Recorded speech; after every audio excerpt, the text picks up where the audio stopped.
Price நல்லா இருக்கிறீங்களா? ஆண்டவருடைய கிருபை நான் நல்லா இருக்கிறேன். நீங்க எப்படி இருக்கீங்கம்மா? கர்த்தருடைய கிருபையினால நல்லா இருக்கிறோம். ஸோ நம்ம கிருபை குறித்து நிறைய காரியங்கள் தியானித்தோம். இன்னைக்கு நம்ம எல்லாருமே லென்த் காலத்தில் இருக்கிறோம். ஸோ இந்த லென்த் சீசனில் யூஸ்வலாகவே எல்லாருமே ஒரு காரியத்தை குறித்து ரொம்ப அதிகமாக தியானிப்போம். அது என்னாலும் தியானிக்க வேண்டிய ஒரு விஷயம், சிலுவையை குறித்து நம்ம தியானிப்போம். ஸோ வேதாகமத்தில் பார்த்தோம் அப்படின்னா முதலாவது சிலுவையை குறித்து பிரசங்கித்த நபர் நம்முடைய இயேசு கிறிஸ்து இல்லையா? ஸோ இன்றைக்கு இந்த சிலுவையை குறித்து நம்ம ஜனங்கள் மத்தியில் நிறைய கேள்விகள் இருக்குது. அதில் ஒரு சில கேள்விகள் என்னுடைய இருதயத்தில் எழுந்த கேள்விகள், நமக்கு கொடுக்கப்பட்ட கேள்விகள், இதை குறித்து நம்ம டிஸ்கஸ் பண்ண போகிறோம். முதல்ல நம்ம சிலுவையை குறித்து தியானிக்கும் பொழுது முதல்ல யார் இந்த கிறிஸ்தவர்கள் அப்படி, ஏன்னா நம்ம கிறிஸ்தவர்கள் தானே சிலுவையை குறித்து தியானிக்கிறோம். ஸோ யாரை முதலாவது கிறிஸ்தவர்கள் அப்படின்னு நம்ம சொல்கிறோம்? அந்த சிலுவைக்கும் கிறிஸ்தவர்களுக்கு என்ன சம்பந்தம் இருக்கிறது? ஓகே ஓகே சிலுவை இல்லைன்னா கிறிஸ்தவனே இல்லை. உண்மைதான். ஒரே வேர்டில் சிலுவை இல்லைன்னா கிறிஸ்தவனே இல்லை. இல்லை, அதுக்கு ஒரு சில வசனம் உங்களுக்கு நான் சொல்கிறேன். ஆண்டவராகிய இயேசு கிறிஸ்து தான் சிலுவையை குறித்தே பிரசங்கித்தார். சீசர்களை பார்த்து இயேசு சிலுவைக்கு போகிறதுக்கு முன்னாடி, சிலுவையில் அறையிறதுக்கு முன்னாடி சிலுவையை குறித்து இயேசு பேசுகிறார். ஸோ லூக்கா 14வது அதிகாரம் 27வது வசனத்தை நீங்கள் வாசித்து பார்த்தா, ஒருவன் தன் சிலுவையை எடுத்துக்கொண்டு என்னை பின்பற்றாதவன் எனக்கு சீசனாக இருக்க மாட்டான். எப்படி? சிலுவையை எடுத்து பின்பற்றாதவன் எனக்கு சீசனாக இருக்க மாட்டான். அப்போ சிலுவை இல்லைன்னா அவன் என்ன, யாரு கிடையாது, சீசன் கிடையாது, சீசனே இல்லை. சரியா? இப்போ சீசன்னா யார்? கண்டிப்பா. சரியா? சீசன்னா யார்? வேதத்தில் ஒரு வசனம் இருக்குது. அப்போஸ்தலர் 11வது அதிகாரம் 26ஆம் வசனத்தினுடைய பின்பகுதி. சரியா? என்ன சொல்லுதுன்னா, முதல் அந்தியோக்கியாவில் சீசர்களுக்கு கிறிஸ்தவர்கள் என்கிற பெயர் வழங்கிட்டு. அப்போ இந்த சீசர்கள் என்கிற பெயர் யாருக்கு வழங்கப்பட்டது?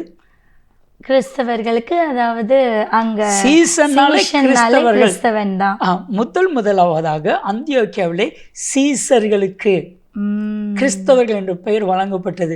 இன்னைக்கு நம்ம நான் கிறிஸ்டின் அப்படின்னு சொல்கிறேன்ல, கண்டிப்பாக. ஆனால் அது சொல்கிறதுக்கே ஒரு தில்லு வேணும், ஒரு தைரியம் வேணும், ஒரு மகிமையான காரியம் வேணும். ஏன் அப்படின்னா, கிறிஸ்தவன்னா யாரு? சீசன். இது இன்னைக்கு இப்போ நீங்கள் சொன்னீங்க இல்லையா, அதாவது சிலுவை இல்லாமல் கிறிஸ்தவனே இல்லை அப்படின்னு நம்ம சொல்கிறோம். கிறிஸ்தவன் அப்படின்றது சீஷர்களுக்கு தான் பெயரிடப்பட்டது. இப்போ நம்ம எல்லாருமே இயேசு கிறிஸ்துவுக்கு சீஷர்கள் ஆகணும் அப்படின்றத நம்முடைய விருப்பம். ஆனாலும் கூட இந்த சிலுவை அப்படின்னு சொல்லும்போது எல்லாருக்குள்ளேயும் ஒரு பயம் இருக்குது தானே செய்யுது. அதாவது சிலுவை அப்படின்னா அது ஒரு ஒரு அதாவது சாபத்தின் அடையாளமா, அதாவது ஒதுக்கப்பட்ட ஒரு விஷயமா அநேகர் இப்போவும் பார்க்குறாங்கல்ல. சிலுவைனாலே பாடுதான், எனக்கு ரொம்ப சிலுவையாக இருக்குது அப்படின்ற மாதிரிலாம், எனக்கு ரொம்ப பாடா இருக்கு அப்படின்ற மாதிரிலாம் சொல்றாங்கல்ல. சரி, இப்படியே எடுத்துக்கொள்வோமே.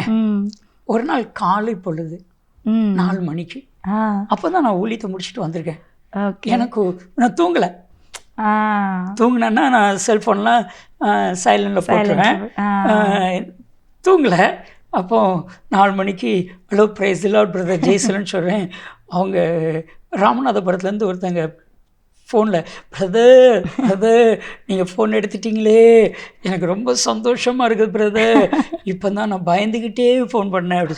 என்னன்னு கேட்டேன். கொஞ்ச நேரத்துக்கு முன்னாடி தான் சிலுவை சொப்பனத்தில் வந்துச்சு. ஆனால் நம்ம மக்கள் பயப்படுறாங்கல்ல. சிலுவை சொப்பனத்தில் வந்துச்சு. என்ன நடக்க போகுதோ, ஏது நடக்க போகுதோ எனக்கு தெரியல பிரதர். சிலுவனா பாடு தானே பிரதர், சிலுவனா உபத்திரம் தானே பிரதர், சிலுவனா வேதனை தானே பிரதர், சிலுவனா ரத்தம் தானே பிரதர், அப்படி இப்படின்னு கொட்டி தள்ளுறாரு. நான் அவர்கிட்ட சில காரியங்களை கேட்டேன். சிலுவையில் தான் இயேசு சாத்தானை ஜெயிச்சா தெரியுமா அப்படின்னு. ஆமாம்ல, சிலுவை ஜெயத்தின் சின்னம் தெரியுமா, சிலுவையில் தான் ஆசீர்வாதத்தை சம்பாதிச்சார் தெரியுமா, சாபத்தை சிலுவையில் தான் ஆசீர்வாதமாக மாற்றினார் தெரியுமா. சரியா? சிலுவை ஆசீர்வாதத்தின் சின்னம் தெரியுமா?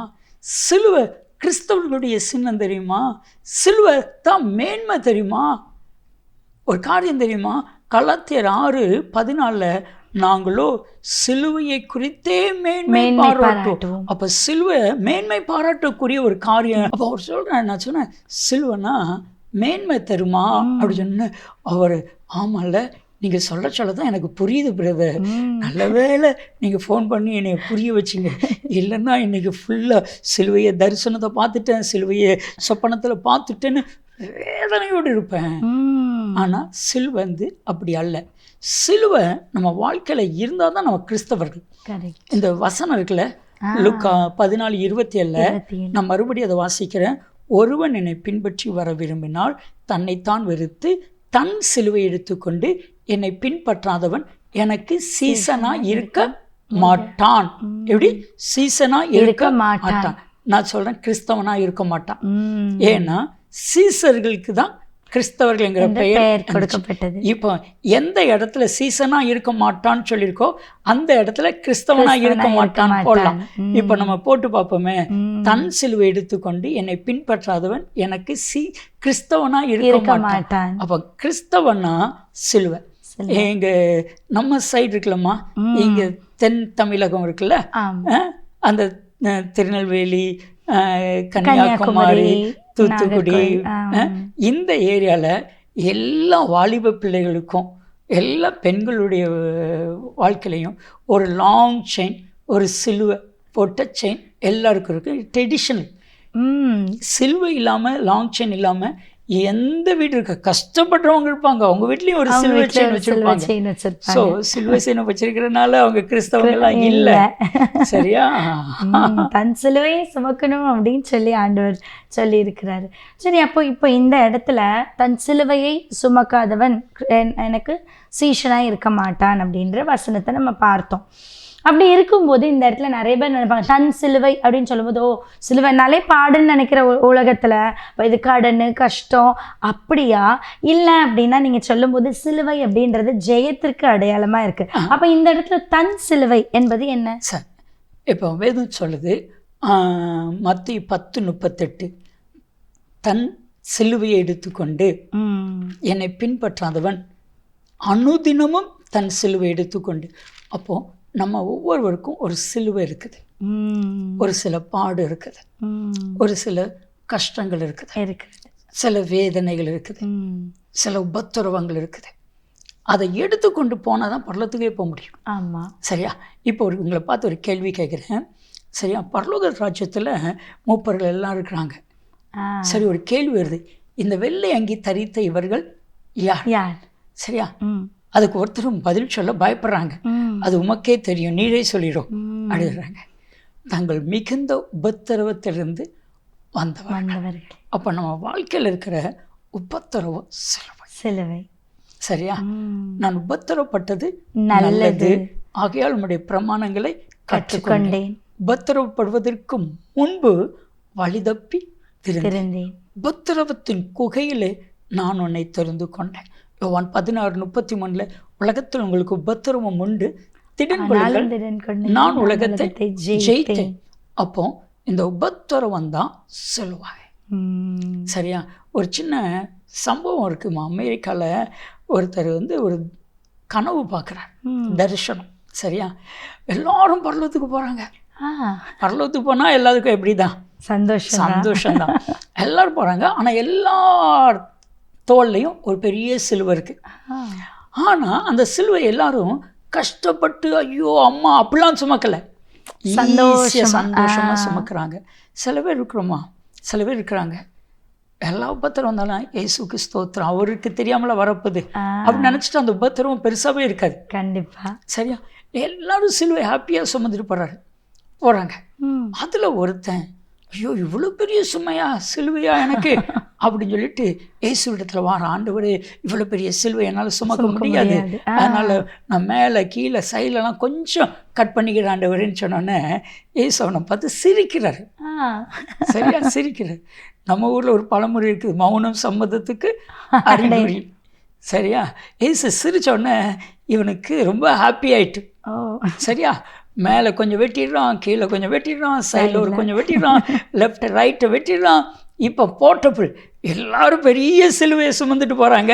இவன் மட்டும் ஒரு சின்ன ஹேண்டியாக ஒரு சிலுவை. எல்லாரையும் பார்த்து நினைக்கிற கோமாளிகள், பைத்தியக்காரங்க அப்படின்னு நினைக்கிறான். சரியா? எல்லாரையும் இவங்களும் பிழைக்க தெரியாத ஆட்க அப்படின்னு நினைக்கிறான். இப்போ வந்து பூமியிலேருந்து பரலோகத்துக்கு போகும் பொழுது அதில் ஒரு சின்ன ஒரு பிளவு, அதை தாண்டி பரலோகத்துக்கு போகணும். ஆனால் அதை நம்மளால தாண்ட முடியாது. ஆனால் என்னன்னா எல்லாரும் அவங்கவுங்க சுமந்துட்டு வராங்களே, அந்த சிலுவை வச்சவொன்னே கிடைக்குது, ஒரு பாலம் கிடைக்குது, அவங்க போயிடுறாங்க, அந்த சிலுவை மறைஞ்சிருது. ஐயோ, இவர் தான் வெட்டிட்டாரு. இப்போ இவன் கொண்டு வச்சு பார்க்குறான், இவனுக்கு பாதையே வர மாட்டேங்குது. இவனுக்கு பின்னாடி வர்றவங்களாம் வச்சுட்டு பாதையில் போயிடுறாங்க. இப்போ இவன் ஓடுறான். மேலே வெட்டினான்ல, அதை கண்டுபிடிச்சிட்டான். கீழே வெட்டினதையும் கண்டுபிடிச்சிட்டாரு. லெஃப்ட் சைடில் வெட்டினதையும் கண்டுபிடிச்சிட்டான். ரைட் சைடில் வெட்டினதை எவனத்துக்கு வச்சு எங்கேயோ போட்டுட்டான். இப்போ அதை தேடி பார்க்குறான், கிடைக்கல. அப்படி தேடச்சால் அவனுக்கு வேத்து விறுவிறுக்குது. அப்படியே உனக்கு கிடைக்கலன்னு சொன்னா நமக்கு வந்து டென்ஷன் ஆகி வேத்து விறுவிறுக்குது அவனுக்கு. அந்த கனவுல சிட்டின்னு முழிக்கிறான், பாடியிலையும் அவனுக்கு வேத்து விறுவிறுக்குது. அதே டென்ஷன், அதே பயம். எதுல? சரீரத்துல. கிட்ட நடுங்கிட்டான். ஆண்டவரே, நான் சிலுவைனா என்னன்னு நினைச்சேன், இந்த சிலுவை இல்லைன்னா பரலோகத்துக்கே போக முடியாதா? ஆண்டவரே, அந்த சிலுவையை நான் சுமக்கிறேன் ஆண்டவரே, நான் வெட்ட மாட்டேன் ஆண்டவரே, வேண்டாம் சொல்ல மாட்டேன் ஆண்டவரே, எனக்கு சிலுவை வேணும். சிலுவை குறித்து நிறைய காரியங்கள் வேதம் சொல்லுதுமா. கண்டிப்பா அங்கிள், கண்டிப்பா. அதாவது ஒரு வசனம் கூட இருக்குது இல்லையா? அதாவது கலாத்தியர் 5ஆம் அதிகாரம் 24ஆம் வசனத்துல, கிறிஸ்துவனுடையவர்கள் தங்கள் மாம்சத்தையும் அதன் ஆசை இச்சைகளையும் சிலுவையில் அறைந்திருக்கிறார்கள் அப்படின்னு ஒரு வசனம் இருக்கு. இன்றைய காலகட்டத்தில் இது உண்மையாவே நடக்குதா அங்கிள்? இந்த வசனத்தினுடைய கலாத்தியர் 5:24. ஆனா கலாத்தியர் 22:23 நமக்கு தெரியும். 24 தான் நீங்க வாசித்தீங்க. ஆவியின் கனிகளோ அன்பு, சந்தோஷம், சமாதானம், நீடி, பொறுமை, தயவு, நற்குணம், விசுவாசம், சாந்தம், இச்சடக்கம், இப்படின்னு 9 கனியை சொல்லிட்டு தான் கிறிஸ்துவினுடையவர்கள் தங்களுடைய ஆசை இச்சைகளை சிலுவையில் அறைந்திருக்கிறார்கள்.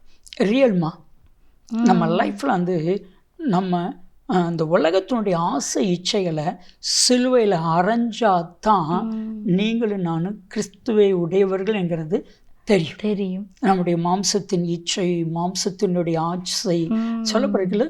மாம்சத்தின் இச்சையையும் ஆசைகளை, அப்போ நிறைய இச்சை இருக்குது, நிறைய ஆசை இருக்குது, அது எல்லாத்தையும் சிலுவையில் அறையணும். ஏன்னா ரோமர் 6:6 ரோமர் 6:6 உங்களுடைய பழைய மனுஷனை அவரோடு கூட சிலுவையில் அறையப்பட்டிருக்கிறேன் என்று அறிந்திருக்கிறேன். அப்போ ஒரு பழைய மனுஷன் அவன் யாரு? இச்சை. பழைய மனுஷன் அவன் யாரு? ஆசை. ஸோ இந்த பண ஆசை எல்லாத்தையுமேக்கும் வேறா இருக்குது. சரியா? இந்த உலக ஆசை எல்லாத்தையுமேக்கும் வேறா இருக்குது. இந்த உலகத்துல எல்லாத்தையும் மனுஷன் இச்சிக்கிறான். கண்டிப்பா. சரியா? ஸோ இதெல்லாம் சிலுவையில் அறையணும். இதுதான் பழைய மனுஷன். நம்ம அதுதான் ரட்சிக்கப்படுறோம். என்னைக்கு நம்ம இயேசுவை ஏற்றுக்கொள்கிறோமோ அன்னைக்கு நம்முடைய மாம்சம், அதன் ஆசை, அதனுடைய இச்சை, அதனுடைய எல்லா காரியத்திலையும் பழைய மனுஷனை சிலுவையில் அறைந்துடும். அப்போதான் புது மனுஷன் ஆகிறான். அந்த புது மனுஷன் எதுலேருந்து ஆகுறான்னா சிலுவையிலேருந்து தான் ஆகிறான். சிலுவையில் பழைய மனுஷன் அரைஞ்சதுக்கு அப்புறவு இவன் புது மனுஷனா மாறுகிறான். உண்மையாகவே ரொம்ப கரெக்டாக சொன்னீங்க. ஏன்னா சிலுவையில் அறையப்படும் பொழுது தான் பழைய மனுஷன் புது மனுஷனாகிற. அப்போ பழையவைகள் எல்லாம் ஒழிஞ்சு எல்லாம் புதிதாகிடுது. ஸோ இப்போ நம்ம பார்க்கும் பொழுது முக்கியமாக இன்றைக்கி நம்ம இந்த காரியத்தை டிஸ்கஸ் பண்ண ஆரம்பித்ததுக்கு காரணமே என்ன அப்படின்னா, நாம் இயேசுவை மீண்டும் சிலுவையில் அறைகிறோமா? இதுக்காக தான் சிலுவைனா என்ன அப்படின்றதே நாம் டிஸ்கஸ் பண்ண ஆரம்பித்தோம். முதலாவது, இயேசுவை யார் சிலுவையில் அறைகிறாங்க? கிறிஸ்தவர்கள் தான், ஊழியக்காரங்க தான், கண்டிப்பா அபிஷேகம் பெற்றவங்க தான். எப்படி? கிறிஸ்தவர்கள் ஊழியக்காரர்கள் அபிஷேகம் பெற்றவர்கள் எப்படி அறையிறாங்க அங்கிள்? என்னன்னா நீங்கள் இந்த டாபிக் எங்கே இருக்குன்னா எபிரேயர் 6வது அதிகாரம் 4, 5, 6 சரியா? அதை சொல்லப்பட்டிருக்குது, ஒரு முறை பிரகாசிப்பிக்கப்பட்டும். எப்படி? ஒரு முறை பிரகாசிப்பிக்கப்பட்டும் பரம ஈவை ருசி பார்த்தும் இனி வரும் உலகத்தினுடைய பலனை அனுபவித்தும் பரிசுத்த ஆவியை பெற்றும். இவங்கெல்லாம் யாரு? ஊழியக்காரங்கள, கிறிஸ்தவங்கள. நிறைய கிறிஸ்தவங்க அபிஷேகம் பெற்றிருக்க மாட்டாங்க, ஆனா ஊழியக்காரங்க அபிஷேகம் பெற்றிருப்பாங்கல்ல, அபிஷேகம் பெற்றிருப்பாங்க. பரம ஈவை ருசி பார்த்தவங்க, இனி வரும் உலகத்தினுடைய பலனை அனுபவித்தவர், இந்த பூமியிலேயே பரலோகத்தை அனுபவிக்கிறோம். இதெல்லாம் செய்தவங்க மறுதலித்து போனபடியினால் மறுபடியும் கர்த்தராகிய இயேசுவை சிலுவையிலே அறைந்து அவமானப்படுத்துகிறபடினால் புதுப்பிக்கப்படுவது கூடாத காரியம் அப்படி இருக்குது. ஸோ ஆண்டவரை சிலுவையில் அறையிறது மட்டும் இல்லை, அவரை அவமானப்படுத்துகிறோம். என்ன படுத்துகிறோம்? அவமானப்படுத்துகிறோம். இது வந்து நம்ம தான் இயேசு சிலுவையில் அறையிறோம். அற்புதராஜ் அப்படிங்கிற ஒரு தெய்வ மனிதர் தூத்துக்குள்ள இருந்தாங்க. ஒரு நாள் அவங்களுடைய ஒரு தரிசனம், ஒரு நாள் ஒரு தரிசனம், ஒரு சிலுவையில் இயேசு 3 ஆணிகளுக்கு நடுவாய் தொங்கிக் கொண்டிருக்கிறாரு. சரியா? திடீர்னு அந்த சிலுவையினுடைய அடிவாரத்தில் ஒரு உருவம், ஒரு மனிதனுடைய உருவம் தோணி அந்த சிலுவையை குலுக்குது. சிலுவையை குலுக்குது. வலி தாங்காம இயேசு துடிக்கிறார். இந்த 3 ஆணி நடுவில் தான் தொங்கிட்டு இருக்காரு, எப்படி இருக்கும்? துடிக்கிறார். ஸோ கொஞ்ச நேரம் கழிச்சு மறுபடியும் அதே உருவம் வருது, அந்த சிலுவையை குலுக்குது. மறுபடியும் ஒரு உருவம் வருது. இவர் எந்திரிச்சிட்டாரு. என்னாண்டவர், இந்த உருவம் யாரு அப்படின்னு கேட்கும் பொழுது ஆண்டு அழகா பேசினாரா, நீ தான், நீ செய்கிற பாவம் தான், நீ செய்கிற அக்கிரமம் தான், நீ செய்கிற அநியாயம்தான் என்னை சிலுவையில் அறைகிறது அப்படின்னு சொல்லி ஆண்டவர் பேசியிருக்கார். அப்படியே முழங்கால் பட்டு, ஆண்டவரே நான் உங்களை சிலுவையில் அரைஞ்சா என்னை தயவு கூர்ந்து மன்னிங்க. ஆமென், ஆமென். இன்னைக்கு கிறிஸ்தவர்களை பார்த்து, ஊழியக்காரங்களை பார்த்து, தேவனால் அபிஷேகம் பண்ணப்பட்டவங்களை பார்த்து எபிரேயர் 6வது அதிகாரம் 4 - 6 வரைக்கும் கட்டாயம் வாசிக்கணும்னு நான் விரும்புகிறேன். ஏன்னா வாசித்தா தான் உணர்த்தப்படும். கண்டிப்பா. சரியா? இப்போ இன்னைக்கு ஏசு யார் அப்படின்னு ஒரு மனுஷன் கேட்டான். யாரு? சவுல். ஆமா. ஏசு யார் என்று கேட்டான். ஏசு யார்? நீர் யார்? நீர் யார் என்று அவர்கிட்டயே கேட்டான். சரியா? அப்போஸ்தலர் 9:5. அதுக்கு என்ன பதில் வந்துச்சு? நீ துன்பப்படுத்துகிற இயேசு நானே. அப்போ அதோட அவன் முடிச்சிட்டான். இனி இயேசுவை நம்ம துன்பப்படுத்தக்கூடாது. சரியா? இன்னைக்கு இயேசுவை துன்பப்படுத்துறது, இயேசுவை சிலுவையில் அறைகிறது, இயேசுவை அவமானப்படுத்துகிறது இன்னைக்கு கிறிஸ்தவர்கள். கண்டிப்பா. ஊழியக்காரங்க, கண்டிப்பா அபிஷேகம் பண்ணப்பட்டவங்க. ஆண்டவராகிய தேவன் நம்மளை பார்த்து ஒரு கேள்வி கேட்குறாரு. என்ன கேள்வினா, ஒரு ரிக்வெஸ்ட் பண்ணுறாரு. சில நேரத்துக்கு நம்ம கேள்வி கேட்போம், நம்ம ஒரு ரொம்ப தாழ்மையோடு இதை செய்தால் நல்லா இருக்கும். ஏசாயா 43:24 தேவனாகிய கர்த்தர் சொல்றாரு, நீ எனக்கு பலியை செலுத்த வேண்டாம், நீ எனக்கு காணிக்கை கொடுக்க வேண்டாம், ஆனால் உன் பாவத்தினால் என்னை சங்கடப்படுத்தி உன்னுடைய அக்கிரமங்களினால் என்னை வருத்தப்படுத்துகிறாய். எப்படி? பாவத்தினால் சங்கடப்படுத்தி உன்னுடைய அக்கிரமத்தினால் வருத்தப்படுத்துகிறார். அப்போ சிலுவையில் அறைகிறது யாரு? கிறிஸ்தவர்கள் தான். ஆண்டவரை சங்கடப்படுத்துகிறது யாரு? ஊழியக்காரர்கள் தான். ஆண்டவரை வேதனைப்படுத்துறது யாரு? அபிஷேகம் பெற்ற நாம தான். ஆண்டவரை துன்பப்படுத்துறது யாரு? எல்லா கிறிஸ்தவர்களும் தான். ஆண்டவரை அவமானப்படுத்துறது யாரு? கிறிஸ்து யாரென்று அறிந்தவர்கள் தான். அப்போ எவ்வளவு ஒரு வேதனையான காரியம். கண்டிப்பா. என்னைக்கோ சிலுவையில் அறைஞ்சிட்டாரு, ஆனா இன்னைக்கு நித்தம் நம்மளால அழியப்படுறாரு. 6:6 அவர்கள் மறுபடியும் குமாரனா இயேசுவை சிலுவையில் அறைந்து அவமானப்படுத்துகிறார்னு சொல்லி வேதம் சொல்லுதுமா. கண்டிப்பா. கண்டிப்பா.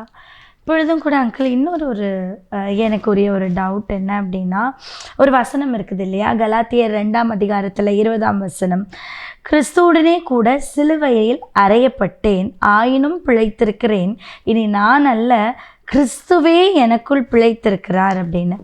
ஸோ இது கிறிஸ்து நமக்குள்ள பிழைத்திருக்கிறது அப்படின்னா என்ன?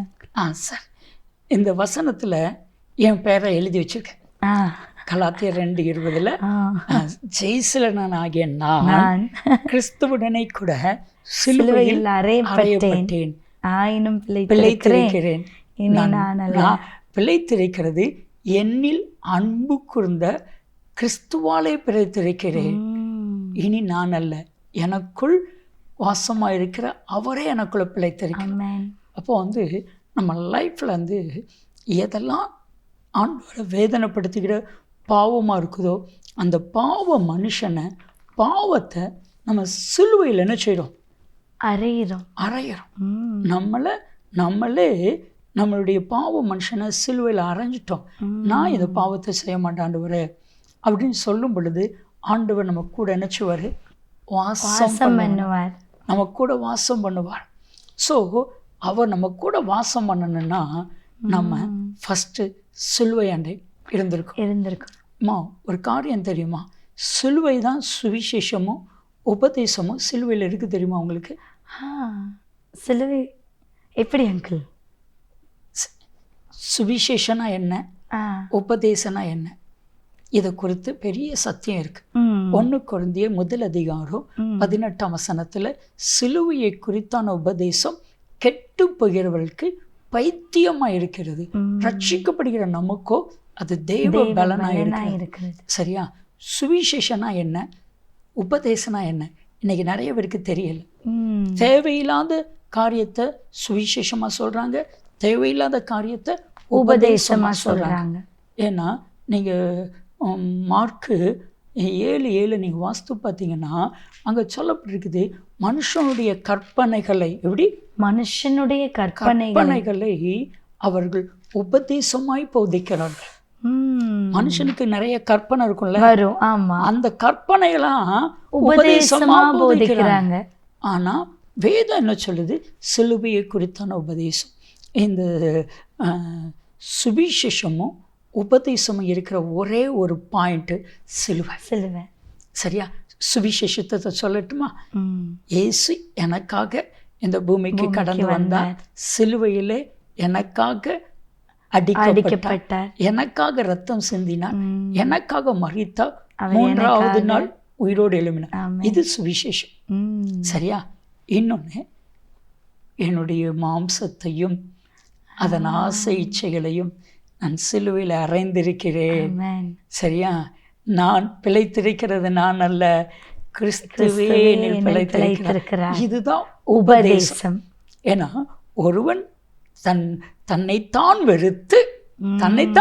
வெறுத்து தன் சிலுவை எடுத்துக்கொண்டு என்னை பின்பற்றாதவன் எனக்கு சிஷ்யனாய் இருக்க மாட்டான், எனக்கு பாத்திரனாய் இருக்க மாட்டான். அப்போ இதுதான் உபதேசம்.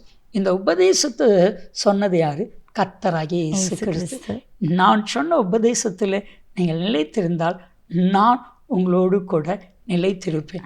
அப்போ நீங்கள் சொல்கிற கொஸ்டினுக்கு ஆன்சர் வந்துட்டா, அந்த சத்தியத்தில் நம்ம நிலைச்சிருந்தோன்னா, உபதேசத்தில் நிலைச்சிருந்தோன்னா கர்த்தர் நம்ம கூட இருந்து வாசம் பண்ணுவார், நம்ம கூட நிலைச்சு.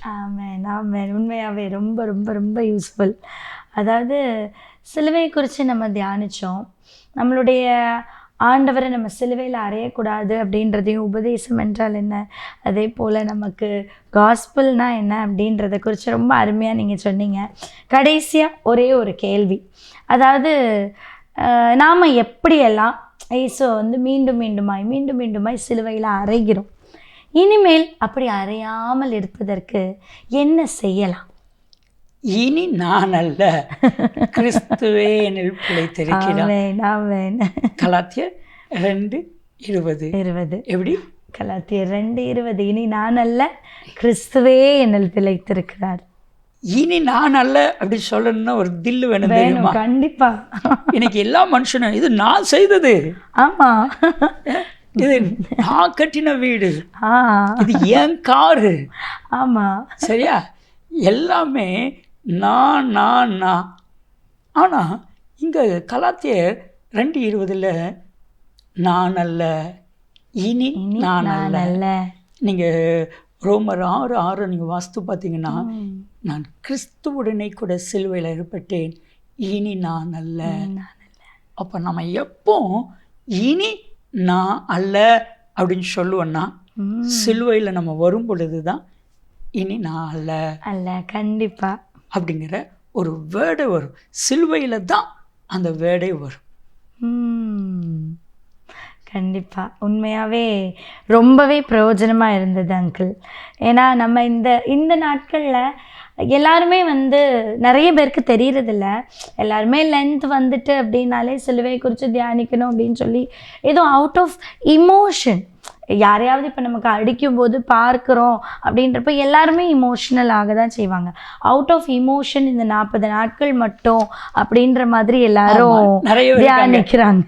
நிறைய இருக்காங்க. 40 நாள் மட்டும் கறி சாப்பாடு சாப்பிட மாட்டாங்கம்மா, 41 ஆறு மூக்கு முட்டை முட்டிடுவாங்கம்மா, 40 நாள் சிகரெட் அடிக்க மாட்டாங்க, 41ஆவது நாள் சிகரெட் அடிச்சிருவாங்க, 40 நாள் ஒழுங்கா ஆலயத்துக்கு போவாங்க, 41ஆவது நாள் ஆலயத்தை திரும்பி பார்க்க மாட்டேங்க. சரியா? இந்த 40 நாள் தண்ணி அடிக்க மாட்டாங்க கிறிஸ்தவங்களா இருக்கிறாங்கம்மா. அப்படியா? ஆமாம்மா, 40 நாள் நான் தண்ணி அடிக்க மாட்டேன் பிரதர்.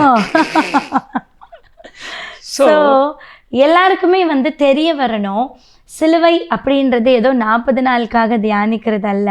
இந்த சிலுவை இல்லை அப்படின்னா நம்ம சீஷர் இல்லை, சிலுவை இல்லை அப்படின்னா நம்ம கிறிஸ்தவங்களே இல்லை, சிலுவை இல்லை அப்படின்னா பரலோக ராஜ்யமே இல்லை அப்படின்றது கண்டிப்பா அங்கிள். கண்டிப்பா இன்னைக்கு அநேகர் இதை கற்றுக்கொண்டு இருப்பாங்க. அதே மாதிரி ரொம்ப பிரயோஜனமாக இருந்தது. ஏன்னா நீங்கள் சொன்ன மாதிரியே திரும்ப திரும்ப சிலுவையில் அறையப்பட்ட இயேசுவை அவர் மறுபடியும் உயிரோடு எழுந்திருந்தா கூட பாவம் செய்து செய்து செய்து திரும்ப திரும்ப அந்த சிலுவையை அசைச்சு ஆண்டவரை நம்ம வருத்தப்படுத்துகிறவர்களாக இருக்கிறோம். ஆனால் இனிமே இந்த சத்தியத்தை கேட்டதற்கு பிற்பாடு 4 காரியம் இருக்குதுமா. ஏசாயா 43:24 என்னை வருத்தப்படுத்துகிற, என்னை சங்கடப்படுத்துகிற, வருத்தப்படுத்துகிறோம், சங்கடப்படுத்துகிறோம். அப்போஸ்தலர் 9:5 நீ என்னை துன்பப்படுத்துகிற. சரியா? எபிரேயர் 6:6 என்னை அவமானப்படுத்துகிற. அப்போ நம்ம ஆண்டவரை வருத்தப்படுத்தாம, சங்கடப்படுத்தாம, துன்பப்படுத்தாம, அவமானப்படுத்தாம இருந்தாலே போதும்.